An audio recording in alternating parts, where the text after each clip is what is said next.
uzi ko Imana uyeretse ko ivyo ukeneye ari vyo cyane ishoboye kuguha umuntu mu kurindira ivyo yari ikeneye ikazomwica kugira ngo abisundimo.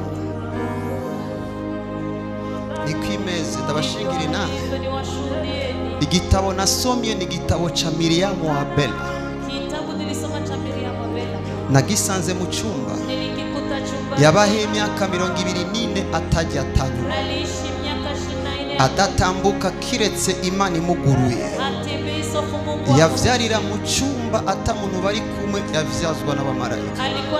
Ndamuvuze kuko abakozi Imana benshi muri Pentecote na ADPR niwe yabavugishijwe ko. Watumishi wa Mungu wengi Pentecote na ADPR. Bamwita Miriam wa Bela. Wanamuita Miriam wa Bela. Namenye ko ibintu bijana. Nilijua vitu vinaenda kwa. Kuko igihe mama huyu yarafise imbanya agwaye. Nyakati mke alikuwa na mimba. Yagiye gusengerwa na Miriam wa Bela. Alienda kuombewa na Miriam wa Bela. Yakoresha isazi za manifesti zoza yarizungurusha yenge.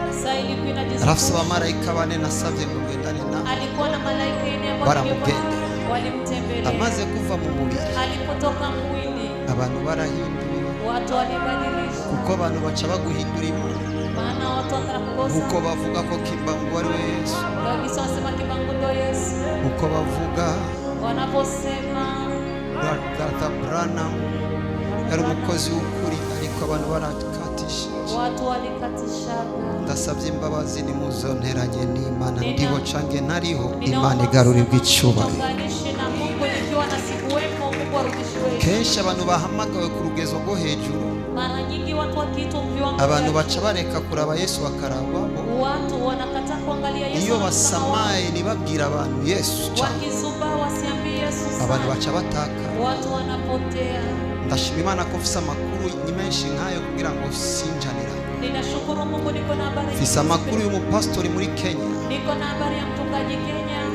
Yabwiye abantu bisonzeshe kugeza aho bapfa nakira. Aliambia watu wafanye mafungo mpaka wafa. Hapfa abantu benshi kugeza aho leta itabara. Bakakufa watu wengi mpaka leta ikasaidia. Ndafise amakuru y'undi mupastori. Niko na habari za ungine mchungaji. Yigishije ko isi igomba irangiye. Alifundisha kama dunia itataka. Shetani anamubwira ngo abantu bazobona kuri umubeshi. Shetani akamwambia watu acha batwara bose mu cyumba igwize nini.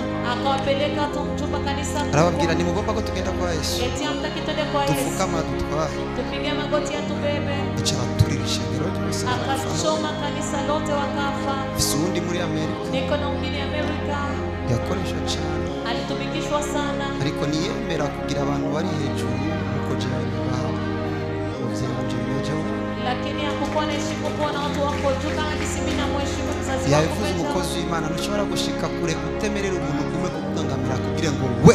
Tumishi wa Mungu alisema usukafika juu kama haukubali mtu mmoja. Udafise umuntu agukangamira wibaza kuri Imana yawe. Kama hauna mtu akufokea unajua kama uko Mungu. Alivyitazokora kuko ibizi ni yabikora ucupfa ikibireka ariko abantu nkatwe. Izobikora kuko iziko tugomba guhinduka ari umuntu acavuga kazi. Anajua tukitaka kubadilika kuna mtu anakuambia hera. Uyo mugabo acagenda mu ishamba. Akaenda shambani. Baramurondera baramubona. Wakamtafuta wakamkosa. Bo munyuma baramubona ariko vyari bigoye kumegera. Wakamona lakini ilikuwa ngumu kumjogea. Na kibi yakora bavuga ngo tumujane ho. Akufanya kibago bebe. Umunsi baje kumufata. Siku alikuja mshika. Yaramaze gukora ishano. Alikuwa shatumika sumu yica ku musegonda. Inaua kwa sekonda. Mu minota mike. Mudaika chache. Baranywa bose baca barapfa. Wakakunywa wote wakafa. Charangiza n'umugore wiwe nabiwe.